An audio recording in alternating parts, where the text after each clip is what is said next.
روایتیں لکھتی ہیں کہ جب عزادار کو یہ نگینہ یہ نایاب ملے گی، نایاب چیز ملے گی تو وہ حیران ہوئے گا اور فرشتوں سے بولے گا کہ اس کی کیا قیمت ہے، تو فرشتے اس کی کوئی قیمت ہی نہیں دے پائیں گے، یہاں تک کہ وہ اوصیاء کے پاس جائے گا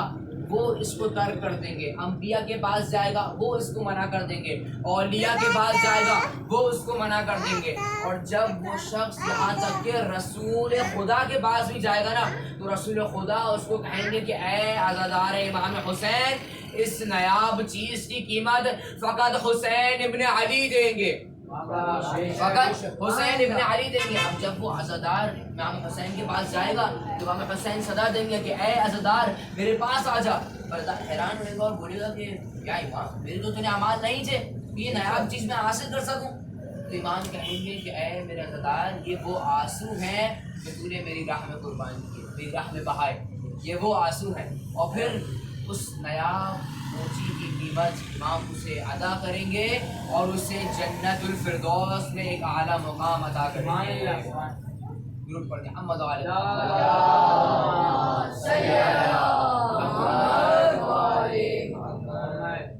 یہ ہے اہل بیت، یہ ہے اہل بیت۔ آپ ان کے سامنے امام حسن کا ایک چھوٹا سا واقعہ کہ جب امام حسن کے صحابی تھے جن کا نام عبداللہ بن فاروق تھا، تو وہ اپنے بچپنے میں تھے تو لہٰذا وہ کھیل رہے تھے، تو امام حسن نے انہیں ابن غلام کہہ دیا، یعنی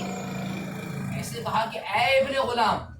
اب کوئی ہم آپ کو کہے تو برا لگے گا کہ بھائی غلام کا بیٹا، امام حسن نے کہا کہ اے ابن غلام، بس یہ سننا تھا۔ جناب عبداللہ بہت ناراض ہوئے، ناراضگی کے عالم میں اپنے بابا جناب فاروق کے پاس گئے اور کہا کہ بابا جان امام حسن نے تو مجھے ابن غلام کہا ہے، غلام کا بیٹا کہا ہے۔ بس یہ سننا تھا کہ جناب فاروق اپنے مقام سے بلند ہو جاتے ہیں اور کہتے ہیں کیا فقط کہا تھا ہے، لکھ کر بھی دیا ہے؟ تو عبداللہ جو پریشان ہوتے ہیں کہ بابا یہ کیا مان رہا ہے، میں تو آپ کو شکایت کر رہا ہوں اور آپ بول رہے ہیں کہ لکھ کر لے آتے۔ تو اسی وقت جناب فاروق مسکراتے ہیں اور کہتے ہیں کہ اے بیٹا عبداللہ، تم جانتے نہیں یہ وہ اہل بیت ہیں، یہ وہ ہستیاں ہیں کہ جو کسی کو غلامی کی سند دے دیں تو وہی غلامی کی سند اس کے لیے آخرت میں شفاعت کا باعث بن جاتی ہے، آخرت میں شفاعت کا باعث بن جاتی ہے۔ یہ کیوں نہ کہہ دوں کہ تائید خدا بند عہد مانگتے ہیں اور شبیر و شبر کے بچپن سے مدد مانگتے گئے کہ دیکھا جو امام ہو ماہر با کرم ہے، فاروق بھی غلامی کی سند مانگتے گئے۔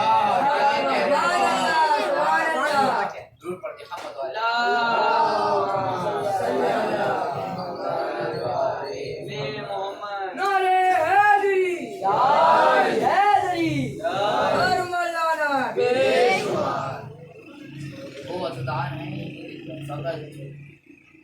آنسو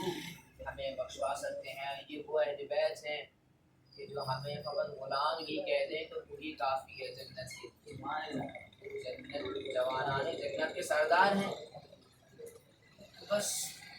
یہی ماجرا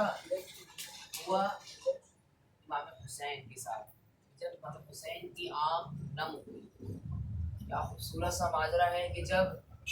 ایک صحابی رسول خدا سے ملنے آتے ہیں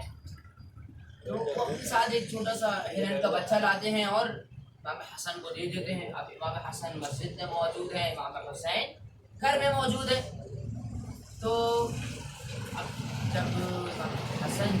ہرنی کے بچے کو لے کر امام حسین کے پاس جاتے ہیں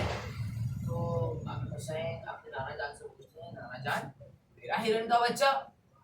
تو رسول خدا کوئی جواب نہیں دیتے اور بس امام حسین کو گلے سے لگا لیتے ہیں۔ جب امام حسین کو گلے سے لگاتے ہیں تو امام حسین کی آنکھیں نم ہو جاتی ہیں، وہ صورتحال جاری ہوتی ہے کہ بس آنسو جاری ہو۔ بس یہ سننا تھا کہ پروردگار عالم اس ہرن کو حکم دیتا ہے کہ اے ہرن جاؤ اور اپنے بچے کو امام حسین کی راہ میں قربان کر دو، اور بس وہ ہرن جاتی ہے اور امام حسین کو اپنا بیٹا دے دیتی ہے، ان کی راہ میں قربان کر دیتی ہے۔ یہ ہے وہ حسین کہ جن کی آنکھ اگر نم ہو پروردگار عالم حکم دیتا ہے کہ اس پریشانی کو ہٹا دیا جائے. اور ہاں عزیزارو، یہ وہ امام ہے بعد رسول کی امت نے انہیں بہت رلایا. کبھی مولا عباس کے لاشے پر رلایا، تو کبھی جناب اکبر کے لاشے پر، کبھی جناب اصغر کے لاشے پر. امام حسین تنہا اکیلے 72 لاشیں کربلا کے میدان میں جاتے ہیں، لاشا خیموں کی جانب لاتے ہیں، پھر جاتے ہیں، پھر خیموں کی جانب لاتے ہیں. کبھی عباس کے بازو دیکھ کر گریا کرتے ہیں، کبھی عباس کے بازو دیکھ کر گریا کرتے گئے، تو کبھی اکبر کے سینے پہ برچی دیکھ کر گریا کرتے گئے، تو کبھی اصغر کے لیے پانی مانگنے جاتے گئے تو وہ لعین تیر سے حملہ کرتا گئے. اور میرا امام حسین ارشاد فرماتے گئے انا قتیلۃ الابرار، انا قتیلۃ الابرار. اس کا ترجمہ کچھ ایسا ہے کہ میں وہ حسین ہوں، میں وہ واحد امام ہوں کہ جسے رلا رلا کر قتل کیا، عزیزارو کبھی امام عباس کے لاشے پر روتے ہیں، کبھی اپنے آخری وقت الوداعی پر روتے ہیں کہ جب جناب سکینہ امام کے گھوڑے سے لپٹ جاتی ہے اور کہتی ہے بابا جان میں آپ کو آگے نہ جانے دوں گی، بابا جان میں آپ کو آگے نہ جانے دوں گی. عزیزارو جانتی ہے کہ بعد بابا یہ لعین میری چادریں چھینیں گے، بعد بابا مجھے تماچے پڑیں گے. عزیزارو امام حسین کے بعد بی بی زینب کی ردائیں چھن جائیں گی. اور کیا وہ خوبصورت جملے ہیں کہ بی بی زینب کہتی ہے کہ اے میرے حسین کا خاک ہو، پتھر ہٹا کے لاش سے زینب نے دی صدا، ہے کیا تم میرے حسین کو، ہے کیسے پڑے گئے جسم کے ٹکڑے جدا جدا، ارے کیا تم میرے حسین ہو. اور میرا وقت کا امام زیارت نہیہ میں ارشاد فرماتا ہے کہ سلام ہو ان لاشوں پر کہ جن کو پامال کر دیا گیا، سلام ہو ان عورتوں پر، ان بیویوں پر کہ جن کے سر سے چادر چھین لی گئی، سلام ہو اس حسین شہید پر کہ جس کی داڑھی خون سے رنگین ہو گئی. انا للہ وَإِنَّا عَلَيْهِ رَاجِعُونَ. بس پروردگار سے یہی دعا ہے کہ ہمارے حق میں اس عبادت کو، مختصر سی عبادت کو اپنی بارگاہ میں قبول و مقبول فرما. پروردگار سے یہ دعا ہے کہ جو بھی لوگ بیمار ہیں انہیں کربلا بیمار کے صدقے سے شفایاب فرما.